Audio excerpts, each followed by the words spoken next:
বন্ধুরা, আজকে আম মাখা করেছি কাসুন্দি দিয়ে।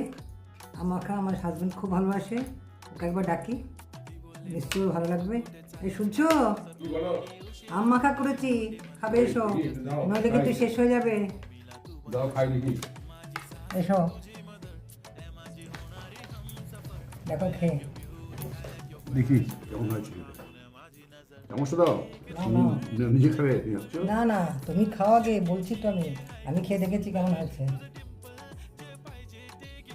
এক লাখ দারুণ আচ্ছা, হয়েছে, দারুণ।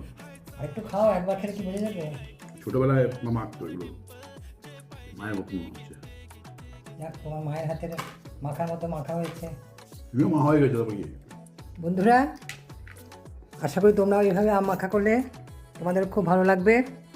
আমটাকে গেট করে নিয়েছি, করে নিয়ে ওর মধ্যে নুন, হলুদ, একটু কাঁচা সর্ষের তেল দিয়ে, কাঁচা লঙ্কা আর একটু চাট মশলা দিয়েছি, বিট নুন দিয়েছি, একটু সামান্য চিনি, যে যেমন মিষ্টি খাবে দেবে, যারা টক টক ভালোবাসো তারা টক দেবে। এভাবে করে নিয়েছি, আশা করি তোমাদের সকলেরই ভালো লাগবে।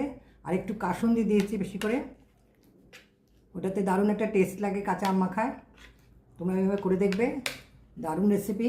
ভালো লাগলে আমার চ্যানেলটা সাবস্ক্রাইব করে আমাকে কমেন্ট করে জানাবে কার কেমন লাগলো বা তোমাদেরটা কেমন হয়েছে।